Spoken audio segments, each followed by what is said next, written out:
প্রিয় দর্শক, আপনারা জানেন যে সেনাপ্রধান জেনারেল ওয়াকারুজ্জামান আজ ৫ আগস্ট বিকেল ৪:৩০টার দিকে বিভিন্ন টেলিভিশনে আজ এক প্রেস কনফারেন্সের মতো করে ঘোষণা দিয়েছেন যে আওয়ামী লীগ সভানেত্রী এবং প্রধানমন্ত্রী শেখ হাসিনা পদত্যাগ করেছেন এবং এরপরে তিনি যা জানিয়েছেন যে এখন দেশ চালানোর জন্য একটি অন্তর্বর্তীকালীন সরকার করা হবে।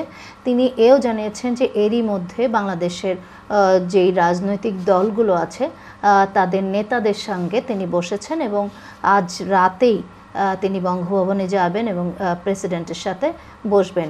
এছাড়া তিনি বৈষম্য বিরোধী আন্দোলনের যারা সমন্বয়ক আছে তাদের সাথেও বসবেন বলে জানিয়েছেন।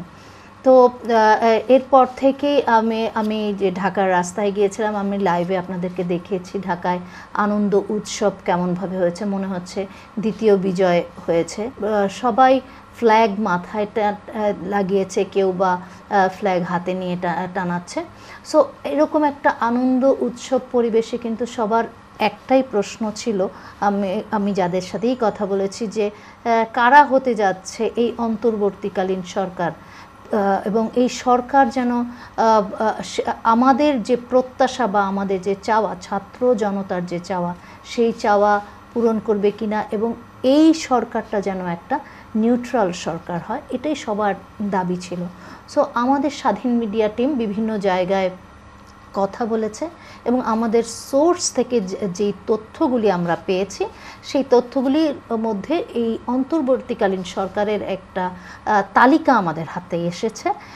এটার থেকে হওয়ার সম্ভাবনাই বেশি, তারপরও না হওয়া পর্যন্ত আসলে কনফার্ম বলা যাচ্ছে না। যেই তালিকাটা আমরা পেয়েছি সেটা আপনাদেরকে জানাচ্ছি।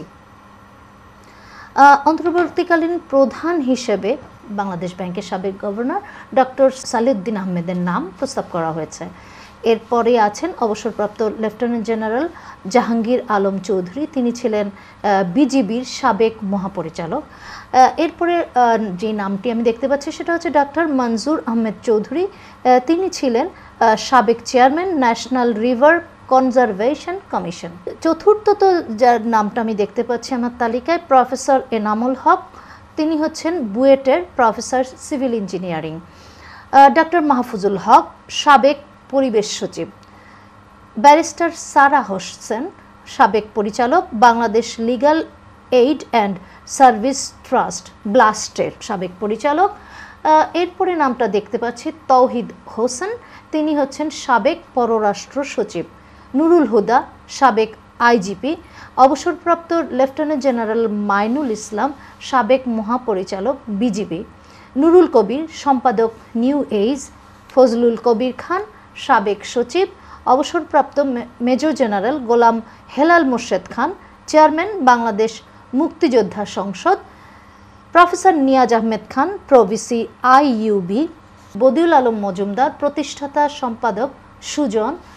ডক্টর স্বাধীন মালিক আইনজীবী। ডক্টর আসান এইচ মনসুর অর্থনীতিবিদ, পলিসি রিসার্চ ইনস্টিটিউট। প্রফেসর আনন্দ কুমার সাহা সাবেক প্রভিসি রাজশাহী বিশ্ববিদ্যালয়। কুইন ইয়েন উপদেষ্টা চাকমা সার্কেল চিফ। দর্শক, আপনাদেরকে আগে আমি বলেছি যে এই যে তালিকাটি আমাদের সোর্স আমাদেরকে জানিয়েছে, তবে এটা এখনও কনফার্ম নয়, কারণ কনফার্ম হলে পরে সেনাপ্রধান পক্ষ থেকে এটা আবার জানানো হবে, তখনই আমরা আপনাদেরকে কনফার্মেশন দেব। সে পর্যন্ত আপনারা ভালো থাকুন, সুস্থ থাকুন, আর হ্যাঁ, স্বাধীন মিডিয়ার সাথে থাকুন, কারণ আপনাদেরকে আমরা আপডেট নিউজ দেব, ব্রেকিং নিউজ দেব। ভালো থাকবেন, সুস্থ থাকবেন। আল্লাহ হাফিজ।